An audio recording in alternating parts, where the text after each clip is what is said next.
எல்லாரும் கொஞ்சம் அமைதியா இருங்க. எல்லாரும் அமைதியா இருங்க குழந்தைகள்லாம். அதாவது இந்த தங்க கலசம் வந்து இவ்வளவு மின்னதுன்னா அதுக்கு காரணம் வந்து நாங்கள் மக்கள் எல்லாருக்கும் பழத்தை கலக்கிறோம். ஏன்னா நம்ம மக்கள் வந்து அள்ளி கொடுக்குறது நம்ம நிறைய மக்கள் ஆர்வம் சோதனை காலகட்டமாக இருந்தாலும் பகவான் வந்து ரொம்ப கம்ஃபர்ட் பண்ணி கொஞ்சமாக கொண்டு போயிருக்காரு.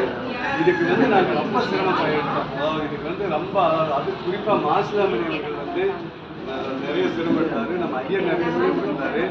ஏன்னா இதில் வந்து நாங்கள் போய் நிறைய பேர் அணுகினப்போ அவங்க எத்தனை கிராம் தங்கம் போடுவோம் அப்படின்னு சொல்ல மாட்டேங்கிறாங்க. ஒன்று, ரெண்டாவது நம்ம கண்ணுக்கு எதுக்காக பண்ண மாட்டோம்னு சொல்லிட்டாங்க.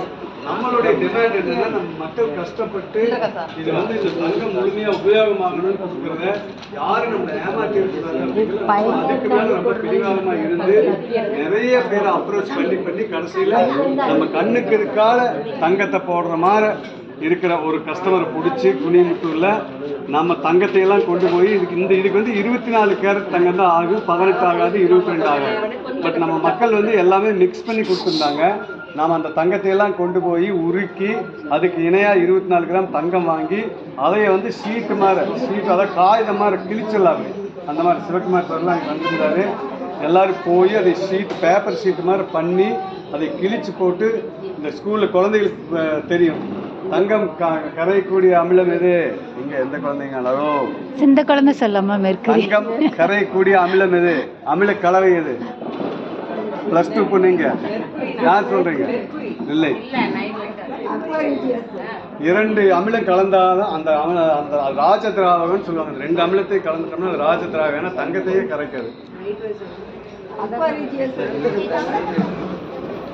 யாருக்கு இல்ல 2 ஆசிட் கலக்கணும். Yes, very good. மேடத்துக்கு ஹைட்ரோகுளோரிக் ஆசிடும்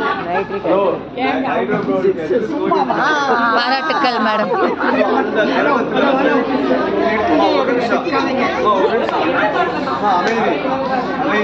அந்த திரவத்தில் வந்து அந்த தங்கத்தை கலந்து அதை கொஞ்சம் கொஞ்சமா வந்து முதல் தாமிரத்தில் வந்து இதெல்லாம் முக்கியம் எடுத்து, 2வது வெள்ளியில் முக்கியம் எடுத்து, ஏன்னா அப்பதான் வந்து தங்கம் நிறைய ப்ராப்பரா இதுல வந்து ஏறுன்னு சொல்லி, 3வது தான் இந்த தங்க கரைசல் கலவையை கொஞ்சம் கொஞ்சமா நம்ம கையால தான் ஊற்றணும். எல்லாருமே ஊற்றணும். எல்லாருக்குமே தெரியும். ஊற்றி ஏறக்குறைய ஒரு 2 மணி நேரம் அந்த ப்ராசஸ் நடந்தது. அதனால நமக்கு வந்து பகவான் விநாயகர் பெருமான் நம்ம கொடுத்த தங்கத்தை முழுமையாக உபயோகிச்சு கொடுத்துருக்காரு. ஒரு படத்தை கலவாசிக்கிறேன். இந்த கலசங்களுடைய இப்போ எப்படி வந்து இந்த நம்ம காப்புத்தகடு செப்புத்தகடு போட்டுருச்சு. அந்த செப்புத்தகடு மங்காமல் இருக்கிறது இப்போலாம் டெக்னாலஜி இம்ப்ரூவ் ஆகி அதுக்கு மேலே ஒரு கோட்டிங் வந்துருக்கு. அந்த மாதிரி இந்த தங்கம் வந்து இந்த மினுமினுப்பு கம்மியாகாமல் இருக்கிறதுக்காக இதுக்கு கோட்டிங் பண்ணியிருக்காங்க. அந்த கோட்டிங் வந்து 5 லிட்டர் கேனே 35,000 ரூபாய். அந்த மாதிரி கொஞ்சம் காஸ்ட்லி இருந்தாலும் பண்ணி கொடுத்தாரு. அதே மாதிரி தான் நம்ம வெள்ளிக்கு அடிச்சிருக்கோம். அது 4-5 வருஷத்துக்கு அப்படியே பல இருக்கு. அந்த கோட்டிங் வந்து அது மங்கறக்கூடாதுங்க. இது வந்து இப்போ நம்ம வரகு எல்லாரும் போட்டு இது மேலே ஏறிச்சுன்னா அடுத்த கும்பாபிஷேகம் பகவான் எப்போ நடத்தி கொடுக்குறாருன்னு தெரியாது. 12 வருஷமா இல்லை 11வது வருஷம் இருக்குதா, 13 நடக்குதா, 15 இருக்குதான்னு தெரியாது. அன்னைக்கு இருக்கிறவங்கெல்லாம் இந்த சம்பவத்தை நினைவு கொடுத்துருக்கலாம். அப்பேற்பட்ட ஒரு நல்ல ஒரு மாபெரும் நிகழ்வு. இந்த இப்போ எல்லாரும் வந்து ஏன்னா இந்த வரகு ப்ராசஸ் ஆரம்பிச்சுன்னு ஒரு செட் ஆஃப் டீம் வந்து அடுத்தது அப்படியே தேங்காயை ஆரம்பிச்சுக்கணும் ப்ராசஸ். ஏன்னா 500 தேங்காய் தண்ணி போடணும் நேரக்காலம். அதே மாதிரி ஒரு பக்தர், பெயர் சொல்ல இல்லாத ஒரு பக்தர் வந்து எல்லாருக்கும் இன்னைக்கு மதிய உணவு ஏற்பாடு பண்ணியிருக்காரு. அவருக்கு ஒரு பலத்தை கரகோஷம். எல்லாரும் வந்து இந்த மதிய உணவு அருந்தணும்னு பணிவு கொடுக்க. ஏன்னா இந்த வேலையெல்லாம் முடியறதுக்கு 12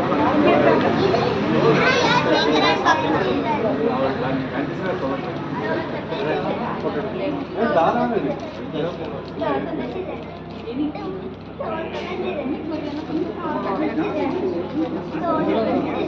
நம்மளுக்கு வந்து இந்த